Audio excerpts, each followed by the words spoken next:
Next,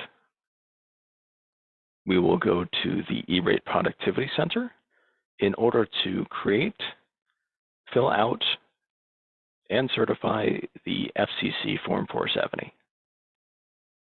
Firstly, we'll want to go to the Universal Service Administrative Company website, https://www.usac.org, and click on Sign In.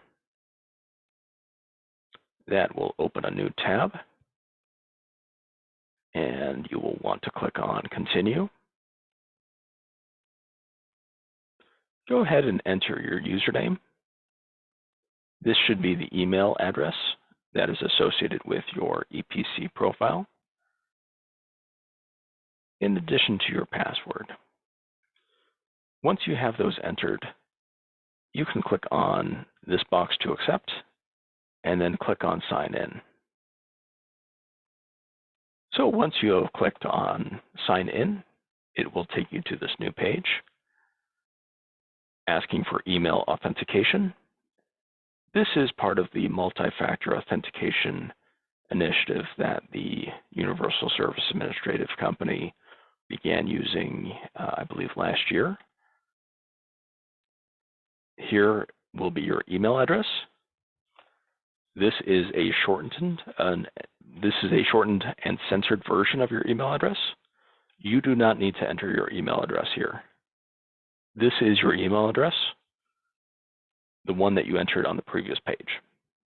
And you can click on Send Email, and that will send a passcode to your email address. Once you receive that email address, you can copy the 6-digit code from that email into the Enter Passcode field here. If you do not receive the passcode after several seconds or a few minutes, please click on Resend Email. Once you enter the passcode, do not press Enter to submit it, but please click on the Verify button. That will take you to the One Portal dashboard, and you have multiple options here.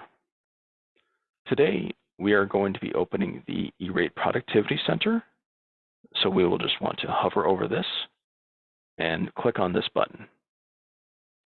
And that will open up a new tab. That opens to the library's landing page. We are going to be using a training portal login for in library 10297. This link, instead of saying a series of letters and numbers, should say your library's name.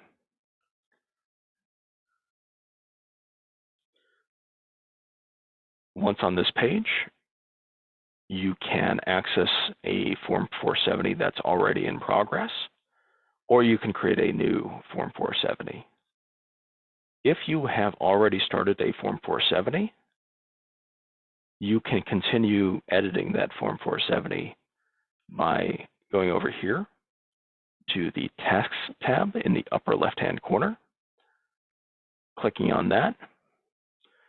And although right now there are no tasks available, if you have been working on a Form 470, it should show up under this section if you want to fill out part of it and then come back later or something like that. For now, though, we can start a new Form 470 by going back to Reports and My Applicant Landing Page, and then clicking on FCC Form 470. That will open up another window, and we can start completing the Form 470. Firstly, we start with the application nickname. you should make this something that allows you to easily identify what the application is for. For example, you can enter the funding year name because it's funding year 2023, and then the name of the library. Again, I'm using a sample library. And then at the end, we can include something like a C1 or maybe IA for internet access. This will help you identify that this application is for Category 1 internet access services. You can then click on Save and Continue. Save and Share is a different function. Do not click on Save and Share unless you are ready to share the application with someone else and stop editing it. For now, because we are still editing the application, we're going to click on Save and Continue. On this page, we have information about the library. In this case, this is an independent library with a number of eligible entities, 1, as it is a single branch library. However, if you are working with a multi-branch library, you may have multiple entities here, and your applicant type may instead be library system. Below are the recipients of service within the library or library system. And this should list the libraries in your library system. Once you've reviewed this, you can click on Save and Continue. On this page, under Consultant Information, because you are filing with LCT, you should have E-Rate Central consultants included under this consultant information. Down here, we have contact information. Are you the main contact person? Yes. Yes, you are. And your name may not be Fred Librarian, but your name here will be included here, as well as your email and your phone number. And these will be on the application, matching the information that is on your EPC portal profile. Once you have done that, you can save and continue. On this page, we are going to select the category of service. This video covers Category 1 filing, so we will click on Category 1. And now Category 1 is selected and is highlighted in blue with that check mark. If you are considering Category 2 services, please reach out to LCT at eratecentral.com or our hotline at 516-801-7820. And we can discuss contracting for consulting services for your Category 2 project. Currently, Category 2 is not under the scope of the contract that E-Rate Central has with the Texas State Libraries Archives Commission for the LCT project, but we may still be able to contract separately depending on the scope of your project.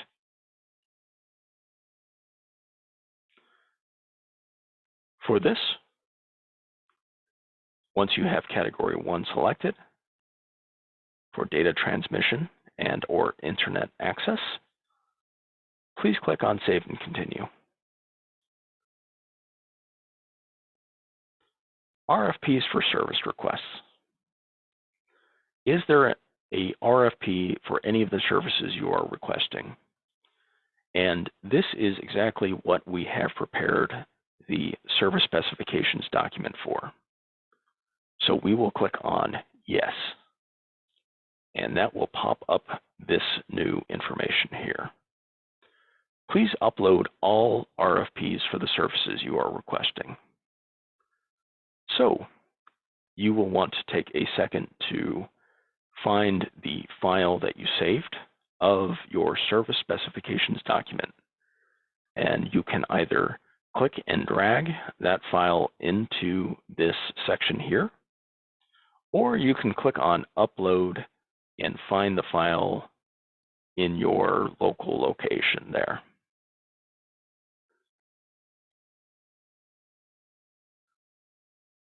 We are going to upload a sample template there. And now this document is something that will be able to be attached to your service requests on the Form 470. Please click on Save and Continue after you've done so. RFPs for service requests. If applicable, please select the RFPs that apply to all new Category 1 services. You will want to check on this box. And that way, this will be automatically applied as an attachment to your service requests on the Form 470. Otherwise, later in the application, you'll need to manually add these service specifications. Go ahead and click on Save and Continue when you're ready to proceed.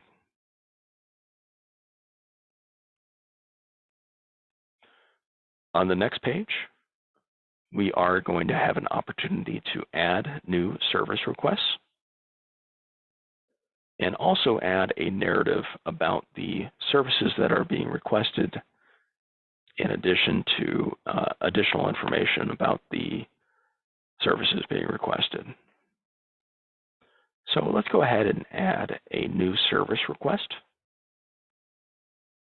And the library is going to be seeking bids for internet access and or data transmission service. You may be searching for network equipment or maintenance and operations if you lease various networking equipment. I know one or two libraries in our in LCT will sometimes lease wireless access points or routers, and that may be applicable here. But for now, and for pretty much all libraries in LCT, we'll want to click on I seek bids for internet access and or data transmission service.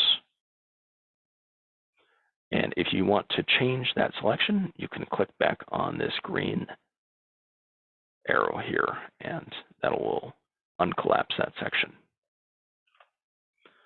But as we proceed down, let's consider these options. I seek bids for internet access and data transmission service provided over any combination of transmission media, fiber, non-fiber, etc. This is going to be the option that we want to select here. I seek bids for internet access without data transmission service, and will arrange for separate data transmission service if required. Or you're seeking for dark fiber, which is data transmission service only, and does not include the lighting of that service. Or you may be seeking to build your own network. If you are doing any of these, you must also make a service request on this Form 470 for this top selection. If you are considering one of the other three options, please reach out to us and discuss what that may look like for the library, if so. But the top option will be your basic internet access and data transmission service. And then we are going to select from these two options here. I seek bids for internet access and data transmission services, whether offered by one service provider or providers as a bundled package, or offered by one or more service provider or providers as independent services. I seek bids for data plans or wireless adapters, air cards for mobile devices for commercial wireless service for a school or library that does not have an existing broadband internal connections. This may be applicable in some situations, such as with a bookmobile. However, right now, your standard internet service is going to be this top option here. And then this is going to break out some additional information that we'll need to enter. This is a grayed out field. We will not need to interact with this. For quantity, this is going to be the number of circuits that the library is requesting service for. For a one branch library, this is typically going to be 1. And also number of entities served, 1.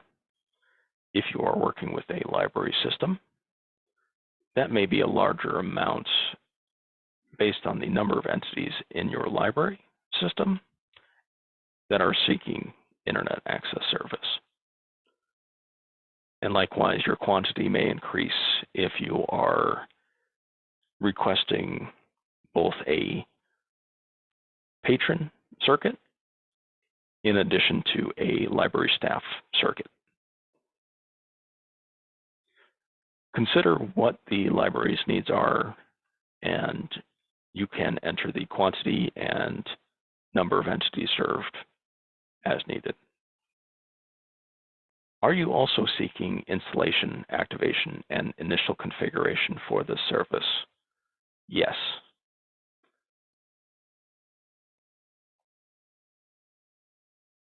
Minimum capacity. Now, this is going to match the information that we included on the service specifications document. And this is going to be tiered. All the way at the bottom, we have 56 kilobits per second. And then all the way at the top, we have 100 gigabits per second. If you'll remember on our service specifications for the sample library, we had 100 megabits per second as the minimum capacity. And then 1 gigabit per second as the maximum. Please be mindful that this list scrolls and that the lower bandwidths are towards the bottom.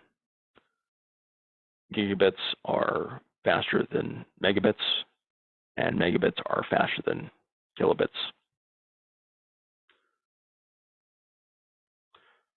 One other thing that we need to discuss, and that is if you have a current bandwidth and therefore a minimum capacity on the service request that is not reflected on this set of tiers, for example, 250 megabits per second, you will want to select the option that is just below that. And then that way, your current internet level of service, or your bandwidth, is going to be within the scope of that minimum capacity and that maximum capacity. If you select 300 megs, that would mean that if you don't receive any bids, then even your current internet access service at 250 megs would not be eligible on this application. So we want to make sure that your current level of service is eligible.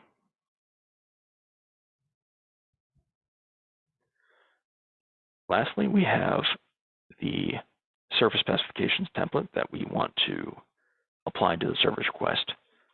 By applying it here, it will be attached to the service request, and prospective service providers, bidders, will be able to look at the service specifications document and review the information on it and know that it applies to the service request.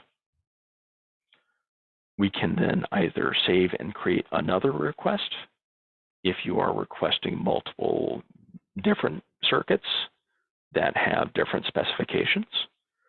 Otherwise, for a single circuit, you can just click on Save Request.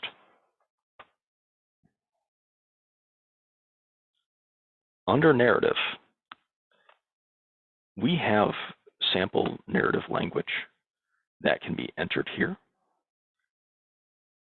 and we can provide that to you in an email. We have that here,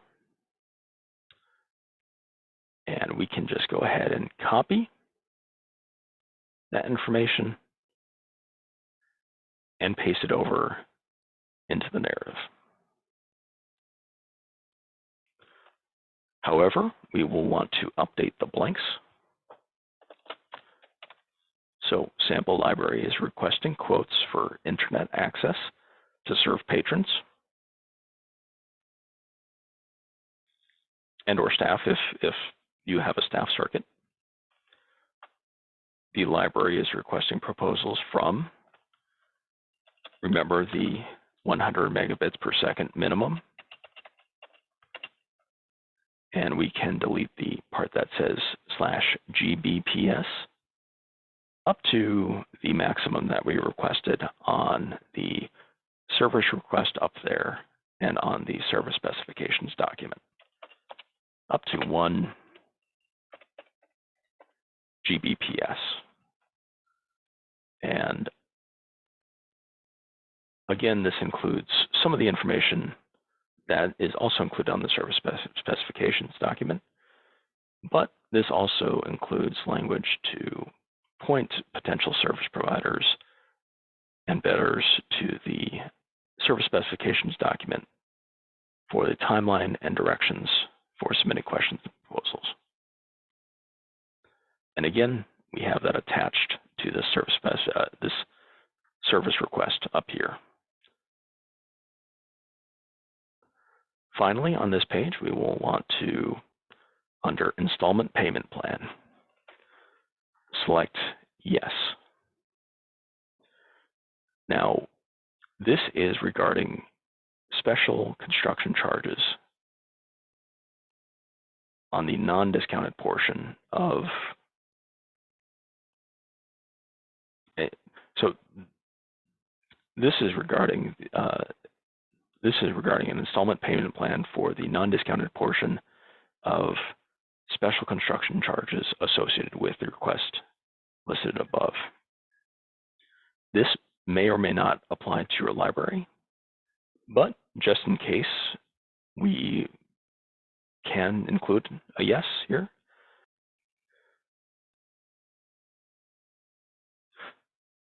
We can include this just in case the library has special construction costs associated with the installation of the services listed above. And this can be amortized over the course of a minimum of 1 year up to 4 years. And you can select annual or monthly payments on that, whichever you prefer, and whatever works best for your library's budget in the event that this does come up. And again, if there's no construction required, this would not be applicable. But by clicking on yes, then it will make that installment payment plan eligible for that cost, if need be. Once we have completed this page, we can click on Save and Continue. On this page, we have the information about the technical contact person. Is there a person who can provide additional technical details or answer specific questions from service providers about the services you are seeking? If you have a dedicated IT person or team, then you can enter their information here. And If they are added as a user to your library, then you can search the EPC system. However, if not, then you can enter the details manually. And they are looking for multiple required fields here: first name, last name, phone number, email, and confirmation of their email. You can also enter their title and phone number extension if applicable. Otherwise, if you do not have a dedicated technical contact person, you can just click on No, and service providers and potential bidders will know to contact you as the contact person for the form directly. And those questions will come to you instead of this dedicated technical contact person. We can then click on Save and Continue to continue. Next, we have state or local procurement requirements. Are there any state or local procurement or competitive bidding requirements that apply to the procurement of services sought? We have some standard language which you can include in this section. However, you should also consider whether your city, county, or other municipal regulations, requirements would need anything additional in this section or in the RFP section of this application. If so, a formalized request for proposal document may want to be, you may want to include that as a attachment in addition to or instead of the service specifications document that we uploaded earlier on this form. If you do have something like that, please let us know, reach out to us, and we can help provide some guidance on what that may look like.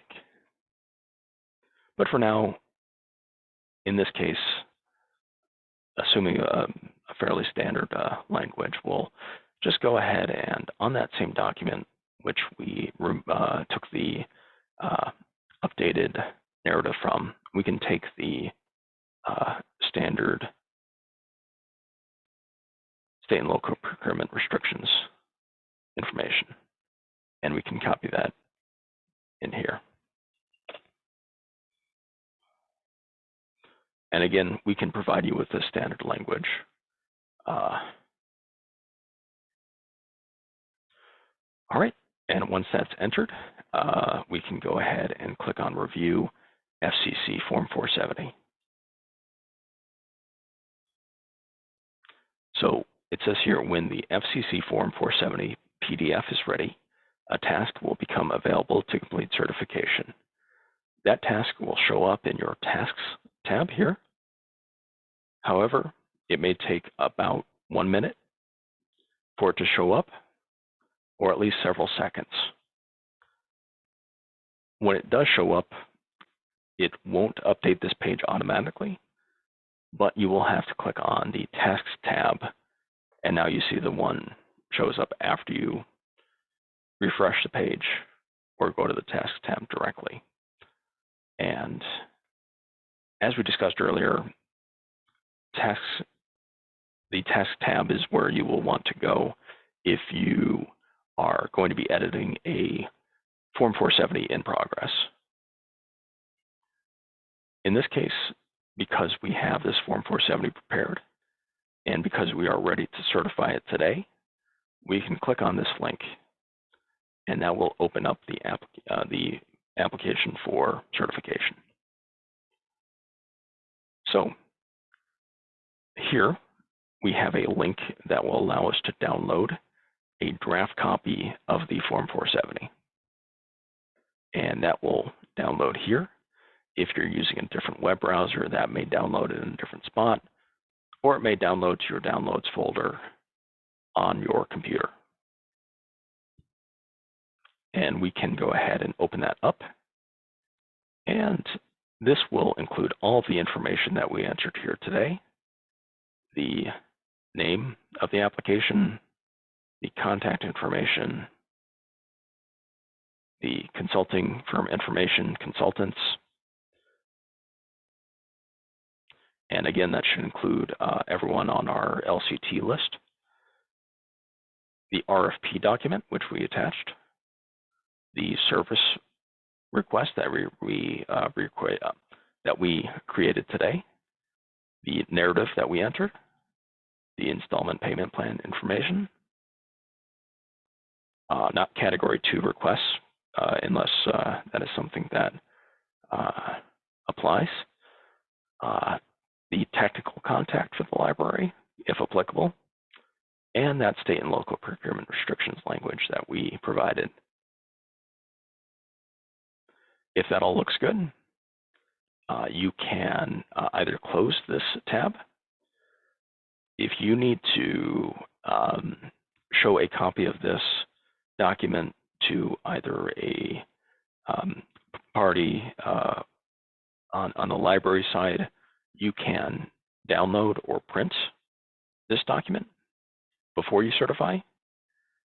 Additionally, if you want to download or print a copy and send that over to lct@eratecentral.com, we can help review it that way. Otherwise, if you want LCT to help review your application, you can click on Send for Certification. And Send for Certification is going to make it so that all full rights users associated with the organization can view the Form 470. So let's try this for a second. Click on Yes. And that does include you. So it is going to show back up in your tasks here. But in addition to me being you as the user there, it's going to include everyone who is associated as a full rights user. So we at E-Rate Central and LCT, we can then on our side click on this and then review the information within. For you, if you are ready to certify, you can do so by checking this box and continue.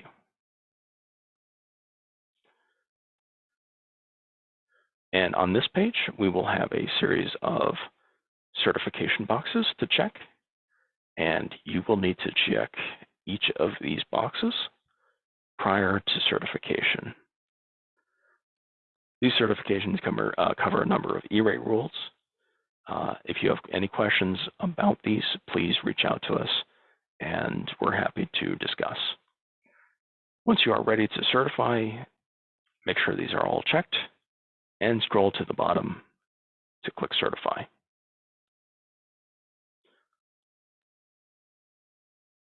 And this pop-up will appear. And you can click on Yes when you are ready.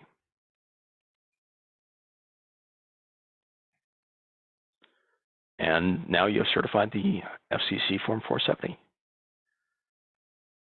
In order to view the FCC Form 470 that you have just certified, you can go to your information here, back on your applicant landing page, and if you go to the bottom, you can select form type FCC Form 470, funding year 2023, because that's the funding year that this is for. And here's the application. You can go ahead and click on that link to open it up. And this will include the information that was entered on the Form 470. In order to access a certified copy of the Form 470, you can click on Generated Documents, and then click on the original version link here.